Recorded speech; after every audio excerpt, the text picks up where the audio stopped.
ನೋಡ್ರಿ.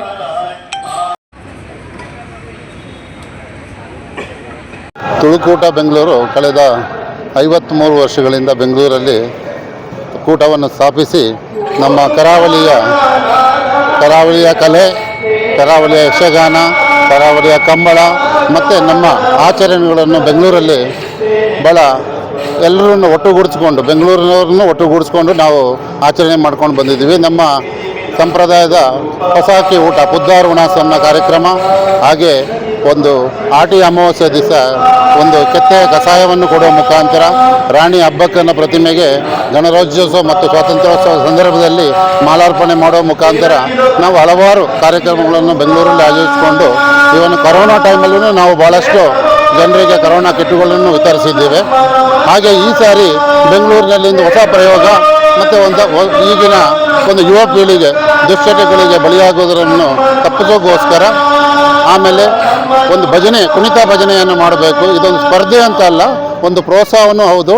ಮತ್ತು ಯೂಶ್ವಲಿ ಏನಾಗುತ್ತೆ ಅಂದರೆ ಹಳೆಯ ಕಾಲದಲ್ಲಿ ನಾವು ಊಟ ಮಾಡಿ ಮಲಗುವ ಮುಂಚೆ ಭಜನೆಯನ್ನು ಮಾಡಿ ಮಲಗುವಂಥ ಒಂದು ಸಂಪ್ರದಾಯ ಇತ್ತು.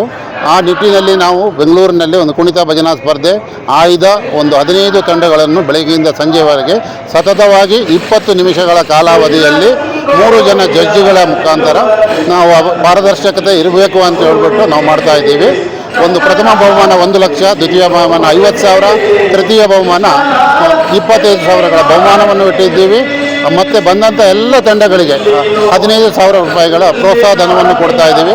ಬೆಳಗಿನ ಉಪಹಾರ ಬೆಳಿಗ್ಗೆ ಶ್ರೀಯುತ ಮೋಹನ್ ದಾಸ ಪರಮಹಂಸ ಸ್ವಾಮೀಜಿ, ಶ್ರೀಧಾಮ ಮಾನಿಲ ಮತ್ತು ನಮ್ಮ ವಿಧಾನ ಪರಿಷತ್ ಸದಸ್ಯರಾದ ಭಾರತಿ ಶೆಟ್ಟಿಯವರು ದೀಪ ಪ್ರಜ್ವಲನೆ ಮಾಡೋ ಮುಖಾಂತರ ಇದಕ್ಕೆ ಚಾಲನೆಯನ್ನು ಕೊಟ್ಟಿದ್ದಾರೆ.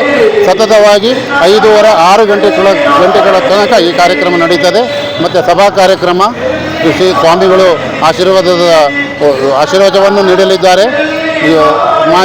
ವಸತಿ ಸಚಿವರಾದಂಥ ಕೃಷ್ಣಪ್ಪನವರು ಈ ಕಾರ್ಯಕ್ರಮದಲ್ಲಿ ಪಾಲ್ಗೊಳ್ತಾ ಇದ್ದಾರೆ. ಧರ್ಮಸ್ಥಳದ ಸುರೇಂದ್ರ ಕುಮಾರ್, ಅವರ ಧರ್ಮಪತ್ನಿಯಾದ ಅನಿತಾ ಸುರೇಂದ್ರ ಕುಮಾರ್ ಮತ್ತು ನಾವೆಲ್ಲ ಕೂಟದ ಪದಾಧಿಕಾರಿಗಳು ಸೇರಿಕೊಂಡು ಇದೊಂದು ಕಾರ್ಯಕ್ರಮವನ್ನು ನಾವು ಮಾಡಲಿದ್ದೇವೆ. ನಾನು ದಿನೇಶ್ ಹೆಗಡೆ ತುಳುಕೂಟದ ಅಧ್ಯಕ್ಷನಾಗಿದ್ದೇನೆ. ಸುರೇಂದ್ರ ರಾವ್ ನೆಲ್ಲಿಕುಂಜ, ಕಾರ್ಯದರ್ಶಿ ತುಳುಕೂಟ ಬೆಂಗಳೂರು.